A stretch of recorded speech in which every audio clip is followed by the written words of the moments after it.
4 dead Americans is more than enough work for me. She's a witness. She was the Secretary of State. You have to talk to her. The 7 members of my committee are much more focused on the 4 dead Americans than we are anyone's presidential aspirations. House Benghazi Committee Chairman Trey Gowdy there strongly denying allegations that the Republican-led committee is politically motivated with the aim of targeting Hillary Clinton, who testifies this Thursday. Chairman Gowdy also had strong words for Republicans who've suggested the committee is out to derail Clinton's campaign. I have told my own Republican colleagues and friends, shut up talking about things that you don't know anything about. And unless you're on the committee, you have no idea what we've done, why we've done it, and what new facts we have found. Well, joining me now, Democratic Congresswoman Linda Sánchez of California, a member of the House Select Committee on Benghazi. Welcome, Congresswoman. It's good to see you. Thank you. Thank you for having me. So this Republican-led committee that you're sitting on, is it politically motivated, as Representative Kevin McCarthy very infamously said, or is it now really trying to get to the bottom of what happened on September 11, 2012, as Chairman Gowdy is insisting? Well, it's interesting because our suspicion all along was that it was comprised primarily to go after Hillary and to try to attack her credibility.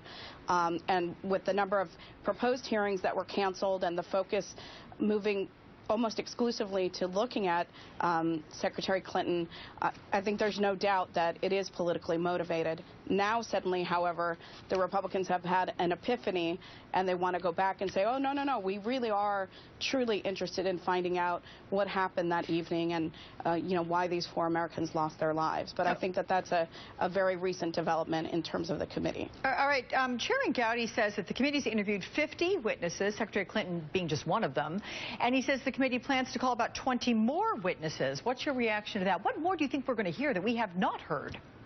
Well, that's a great question, because when I signed up to serve on the Benghazi committee, I read the 8 different reports that were generated by both Senate and House Intelligence Committees, Armed Services Committee, and it became pretty clear to me that there was consensus about what happened that evening.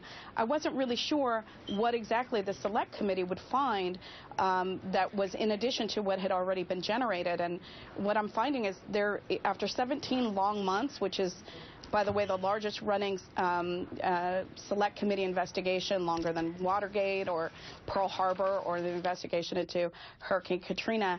After 17 months, there really hasn't been any new information that's been generated about what happened that evening or in the immediate aftermath. How about this? Because the chairman said yesterday that yours actually is the first committee to get a hold of U.S. Ambassador Chris Stevens' emails, which he says the committee received just last Thursday, and they say that it shows the ambassador was pleading for more security and that his pleas were ignored. Let's take a listen to what he said. What I want to know is, while violence was going up in Libya, why was our security profile going down? It wasn't even it was going down. And in the past, John, she has said, well, I had people and processes in place to handle that. I want to know why certain things made it to your inbox, Madam Secretary, but the plaintiff pleadings of our own ambassador that you put in place for more security never bothered to make it to your inbox. I think that's a fair question. You agree? Is that a fair question? Well, certainly, but I mean, I think the prior reports and information from the prior investigations have shown Secretary Clinton was not personally involved in assessing the security for every embassy and every outpost that we had within the State Department. That's, you know, ultimately she's responsible, but she's not the decision maker. There is a layer of management in between whose job it is to take these requests for additional security and to act on them. So, you know, the suggestion or the implication that that Chairman Gowdy is trying to make that somehow she's personally responsible for the fact that they didn't have the security measures in place that they had been asked for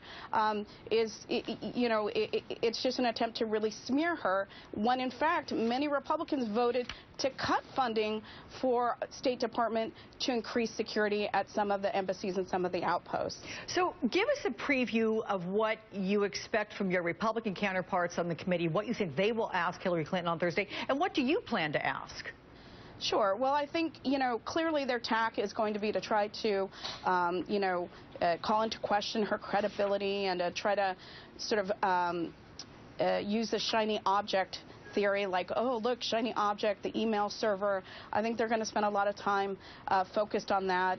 You know, as Democrats, we think that Secretary Clinton absolutely has the ability to defend herself and to clear the air and set the record straight about what happened that evening and what the response was. And for all intents and purposes, the reports that have already generated, the consensus is that the attack was unanticipated.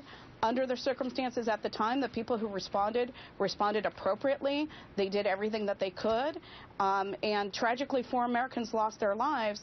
I think we're better as a country if we look at what happened that evening and figure out how do we prevent that from happening again.